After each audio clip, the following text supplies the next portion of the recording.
Sesuatu yang besar sedang terjadi. Ya, selamat malam pemirsa, berjumpa lagi di acara yang pastinya akan merubahkan kehidupan Anda, New Life. Ya, apa kabar pemirsa pada malam hari ini? Kami yakin dan percaya Anda semuanya dalam keadaan yang Luar biasa, dahsyat dan mantap, sebagaimana siaran New Life pada malam hari ini. Ya, betul sekali pemirsa. Anda gimana kabarnya malam hari ini? Oh, tetap luar biasa, dahsyat dan mantap. Kalau Hengki? Sama, luar biasa, dahsyat dan mantap Ana. Ana, kalau pernah ngalami masa muda ya Ana ya? Iya dong, masa langsung tua, nggak mungkin, masih muda kok Ana. Dulu waktu masa muda pernah nggak tahu istilah TTM Ana? Oh, tahu dong. Berarti dulu pernah ya TTM kamu waktu masih muda gitu? Oh, dilarang dikupas di muka umum. Wah, Kalau Hengki sendiri? pernah Nah dulu Nah, deket. ceritain dong. Wah, ceritain panjang ini Nah. Nggak apa-apa ya. Yang pasti ya teman tapi ada sayang-sayangan. Cie. Terus ada pokoknya padahal belum pacaran tapi sudah mesra gitu Nah. Oh, gitu. Kan dulu kalau nggak seperti itu dianggap kamu ini nggak gaul, ketinggalan zaman kamu ini. Jadinya ya akhirnya ya pernah ngalami TTM. Ya kalau misalnya kita lihat zaman sekarang ini, dari yang anak-anak kecil sampai yang sudah menikah Ya, pun betul sekali. melakukan hubungan TTM gitu ya. Ada yang melakukan karena mungkin yang zaman dahulu dibilang tabu, nggak baik, tapi kalau sekarang sepertinya sudah menjadi hal yang biasa ya. Kenapa bisa seperti itu ya? Ya, nanti kita kupas tuntas sama narasumber apakah istilah TTM atau teman tapi mesra itu betul? Dan nanti kita tanya sama narasumber kita pada malam hari ini. Ya, karena itu pemirsa jangan melewatkan sedetik pun dari siaran New Life pada malam hari ini, karena kebahagiaan masa depan yang baik dan pengharapan selalu ada untuk kita semua. Ya, pemirsa pada malam hari ini kami mengangkat tema Teman tapi mesra. Ya, karena itu pemirsa, siaran ini kami kemas secara interaktif atau secara langsung dari Batam TV. Jadi pemirsa yang memiliki permasalahan, memiliki apa istilahnya unek-unek yang mau disampaikan, pemirsa bisa curhat, pemirsa bisa tanya kepada narasumber kita pada malam hari ini dengan mengirimkan SMS di nomor 0819 081 74 kali 1. Ya, saya ulangi sekali lagi pemirsa, mungkin saat ini Anda sedang mengalami TTM atau mungkin Anda memiliki permasalahan yang Anda pikir Anda tidak menemukan jalan keluar, atau Anda merasa seorang diri saat ini. Jangan ragu lagi, jangan bingung lagi, ayo ambil handphone Anda sekarang. Anda bisa SMS, Anda bisa curhat semua masalah Anda di nomor 0819 081 74 kali 1. Ya, seperti biasa kita sudah kedatangan narasumber yang tidak asing Buat buat pemirsa. pemirsa. Kita sapa langsung narasumber kita pada malam hari ini. Selamat malam Mbak Susilo. Selamat malam Heki, selamat malam Ana, selamat malam pemirsa. Selamat malam Bu Dita. Selamat malam Ana, selamat malam Hengki, selamat malam juga pemirsa yang ada di rumah. Gimana kabarnya? Tentu Saja saja luar biasa, dahsyat, dan mantap. Ya, malam hari ini TTM. Ya, Kan bahasa gaul ini Pak, TTM. Betul. Kenapa mengangkat tema? ya Teman karena tapi kita kan juga gaul. Oh. gaul. Ada hubungannya Ya. dengan TTS mungkin. Oh, Kata kisilan. Ya, kenapa malam hari ini mengangkat ada tema? hubungannya dengan TTS memang, teman tapi selingkuh. Ya, begini, kalau kita mengangkat tema teman tapi mesra ini karena berkembang dalam masyarakat kita secara khusus anak-anak muda, kemudian mereka banyak melakukan pertemanan. Tapi mungkin karena mereka belum cukup umur atau ada sesuatu nilai-nilai yang bertentangan sehingga akhirnya mereka berkata, ya udah kita temanan aja, kita temenan aja ya. Tapi keluar jalan berdua, gandengan tangan, nonton berdua, makan Iya. berdua, saling memperhatikan. Jadi ada kemesraan yang muncul. Nah, itu Kata-katanya udah sayang-sayangan gitu. betul. Saya pernah ngalami, Pak. SMS mesra. Kalau SMS yang udah makan, oh tapi kita teman kok, itu kan cuma bercanda aja. Alasan saja karena tidak berani mengakuin status gitu loh. Nah, bahkan dulu ini cerita saya dulu sedikit. Dulu karena saya Banyak nggak takut, apa-apa Pak, banyak Pak. karena saya takut misalkan nembak cewek gitu kan ya. Ya. Untungnya saya single, dia juga single gitu kan ya. Kemudian karena kami masih muda, maksudnya masih SMA kelas 1 gitu kan. Kan kalau mau pacaran gitu kan rasanya SMA kelas 1 rasanya kecil sekali sudah pacaran gitu kan Iya. ya. Lalu akhirnya saya untuk mendekati cewek saya bilang, ya udah kita main pacaran yuk gitu. Ada Awalnya istilahnya Pak, main dulu pacar-pacaran. dulu Oh, dulu itu zaman bahari, itu sudah kuno nggak bisa diulang sekarang. Jadi kalau diulang sekarang sudah kuno berarti ya. Iya. Kita pura-pura main pacaran, jadi halo sayang, berlagak seperti gitu. Padahal sebenarnya saya ingin mengetahui apa sih isi hatinya gitu kan ya. Oh kalau dia memberikan respon, dan saya waktu jadiannya juga gampang. Saya cuma bilang gini, gimana? Kalau dulu kan kita main pacar-pacaran, kalau sekarang kita jadi beneran kan gampang jawabnya, nggak perlu nembak I love you pakai bunga dan segala macam. Nah itu dulu taktik sih, itu taktik ya. Kalau Bu Dita mungkin mau cerita pernah nggak ngalamin TTM? TTM ya, waduh ditembak nih. Bisa ngisi TTS ya. Berapa kali? Kalau dihitung pakai jari tangan sama jari kaki nggak cukup, saking banyaknya. Waduh. Baik sekali berarti yang sampai saya ini. Nggak sih, cuma kalau menurut saya sih gini, TTM itu sebenarnya adalah hanya sebuah istilah Ya. untuk membenarkan perbuatan yang sebenarnya salah. Ya. Jadi gimana caranya supaya hati nuraninya jadi tentram, gimana Betul. caranya supaya tidak tertuduh dari dalam. Jadi menghalalkan dengan cara menggantikan apa yang sebenarnya ada di dalam hati ini dengan apa yang kelihatannya di luar ini baik-baik saja gitu loh. Di luar kelihatannya berteman, tapi esensinya dari pertemanan itu sendiri adalah mesra. Bahkan ada yang sampai taraf berikutnya TTM juga, tapi teman tapi mesum, itu udah lebih parah lagi gitu loh.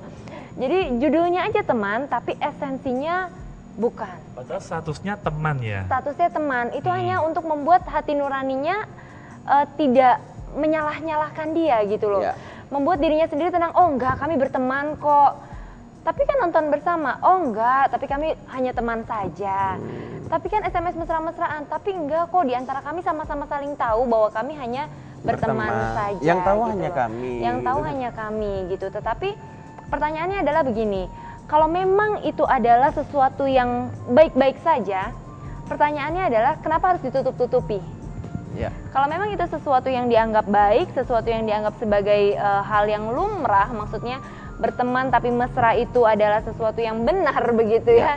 Kenapa harus melakukannya sembunyi-sembunyi gitu? Misalnya SMS sembunyi, kalau ketahuan orang jadi sungkan apa segala macam, itu kan jadi timbul satu tanda tanya seperti gitu. Ya lalu apa yang menyebabkan seseorang bisa sampai terlibat TTM sih? Ya, mungkin sebelum ke sana, Ya. kalau kita lihat dari katanya saja, teman tapi mesra. Mesra. Ini sudah kontradiksi banget. Kalau teman seharusnya nggak ada yang mesra. Betul. Kalau suami istri mesra iya, gitu kan ya. Makanya ini seharusnya perbuatan mesra yang ingin ditutupi dengan pengakuan, ya kita teman saja supaya bisa mesraan terus, kan gitu. Nah sebenarnya mesra ini hanya bisa dilakukan oleh pasangan suami istri yang apalagi kalau sampai mesum gitu ya. Yang mesra ini atau orang yang berpacaran. Orang berpacaran pun mesranya ada batasan. Iya. Bukan sudah ngerasain dari jidat atas sampai dengkul kaki enggak itu enggak boleh. Jadi mesranya pun ada batasan sebenarnya. Nah, makanya kalau misalnya kita mesra berarti seharusnya kita harus mengakui status kita ini pacaran atau memang ini pasangan kita. Atau ternyata malah kita selingkuh. Kadang orang membenarkan perbuatan selingkuh, enggak kok, kami cuma teman kok, kami cuma teman. Ya. Awalnya semuanya kan pasti perselingkuhan ditutupi dengan cara seperti itu. Oh enggak kok, kita cuma teman, kita cuma teman, kita cuma teman. Padahal hatinya sudah sama-sama connect, sudah sama-sama tahu tanpa disadari apa mereka keluar berdua takut istri atau suaminya tahu, gitu kan? Nah ini ada sesuatu yang salah. Kalau memang teman seharusnya dia telepon di depan istri, di depan anak-anak ya biasa saja kali. Nggak perlu ke WC sembunyi, nggak perlu ke taman untuk ngomong seorang diri, nggak perlu. Kenapa? Kalau teman itu dia akan terbuka. Tapi karena ada sesuatu dan kita ingin mengakui teman, nah ini yang error sebenarnya. Makanya sebenarnya istilah teman tapi mesra sendiri itu pun sudah salah. Teman tidak ada yang mesra yang dalam petik hubungan yang lebih jauh gitu ya. Kalau teman kan teman ya biasa saja lah ya. Nah kemudian kenapa seorang sampai terlibat TTM? Mungkin berita terlebih dahulu. Iya, kenapa sih seseorang itu bisa sampai terlibat TTM? Karena yang paling pertama mungkin dia ingin menutupi hubungan yang sebenarnya melanggar dari norma-norma. Misalnya berhubungan sesama jenis, itu kan jelas-jelas melanggar norma. Nah, supaya tidak disalahkan oleh keadaan, oh dia cuma berkata, oh itu teman saya. Tetapi di balik semua teman itu ada kemesraan di sana gitu. Iya. Ada udang di balik rempeyek. Atau mungkin masih di bawah umur, ABG gitu ya, sama orang tua belum boleh pacaran. Jadi di depan orang tua supaya aman bilangnya teman. Atau misalnya berbeda keyakinan, oh enggak kok, saya nggak ada hubungan apa-apa, saya hanya berteman. Tetapi esensinya dari pertemanan itu, kulitnya memang teman, kelihatan dari luar memang teman, tetapi esensinya seperti tadi Pak Susilo bilang, hatinya sudah saling connect gitu loh. Nah kalau udah begini kan jadinya sudah repot ya. Karena sebenarnya dalam percintaan sendiri itu, kalau cinta yang benar itu sebenarnya ada 3 unsur utama yang harus dipenuhi. Yang pertama adalah adanya emosi atau perasaan. Dan yang kedua itu adanya motivasi. Apa motivasinya? Apa yang mendasari dari hubungan itu gitu loh. Apa yang mendasari cinta itu? Apakah didorong oleh motivasi yang benar, motivasi hati yang benar, ataukah didorong oleh motivasi hati yang mementingkan diri sendiri, yang egois, yang berpusat pada diri sendiri. Teman tapi mesra itu sebenarnya berpusat pada diri sendiri karena tidak peduli apapun keadaannya, tidak peduli apapun kata orang, yang penting gue sama lu bahagia gitu. Gue sama lu bahagia. Walaupun statusnya gitu. Teman gitu ya. Iya, seperti gitu. Nah, yang ketiga unsurnya itu adalah keputusan dan komitmen. Jadi sebetulnya kalau kita mau bermesra-mesraan atau memikirkan emosional kita ya, unsur emosional kita itu dalam sebuah percintaan sebenarnya harus ada sebuah komitmen yang benar dulu. Betul. Baru ini bisa dikatakan sebagai sebuah cinta yang benar gitu loh. Kasih yang benar. Motivasi hatinya juga harus benar dulu gitu loh. Jangan sampai hanya memikirkan unsur emosinya aja. Makanya seringkali terjadi salah kaprah. Ada yang namanya CLBK lah, cinta lama bersemi kembali. Padahal udah menikah tapi tetap gitu kekeh masih mau balik cinta lagi. Ada yang selingkuh, berharap selingan indah, keluarga utuh. Karena itu hanya memikirkan aspek emosional saja. Tidak peduli dengan yang namanya komitmen dan tidak peduli dengan motivasi. Apakah ini digerakkan oleh motivasi hati yang benar atau tidak? Seperti itu. Ada lagi Pak penyebabnya yang lain? Begini, penyebab yang paling banyak yang saya temukan di lapangan adalah karena adanya kekosongan hati. Iya, betul. Di dalam diri kita ya, diri seseorang, sehingga kita bisa terlibat teman tapi mesra. Misalkan ada ketidakpuasan dalam rumah tangga kita, saya nggak puas dengan istri saya misalkan, oh kok istri saya ini nggak, kurang perhatian, tapi menurut istri saya dia sudah memberikan perhatian. Lalu saya kerja satu kantor sama Anne sama Hengki gitu kan ya, Anne perhatikan saya. Nah, Anne bisa mengisi kekosongan dalam hati saya berupa perhatian. Nah, karena kekosongan ini diisi oleh Anne, akhirnya kita bisa melakukan hubungan yang lebih dekat, maksudnya teman tapi mesra tanpa disadari. Kekosongan hati ini membuat orang mencari pelarian gitu loh. Waktu hati kita kosong, kita berusaha mencari pelarian, entah kadang ada yang narkoba, dugem, keluar sama teman, mau happy dan segala macam, dan itu bisa memicu munculnya teman tapi mesra. Nah, orang yang mengalami teman tapi mesra ini kadang-kadang mereka tidak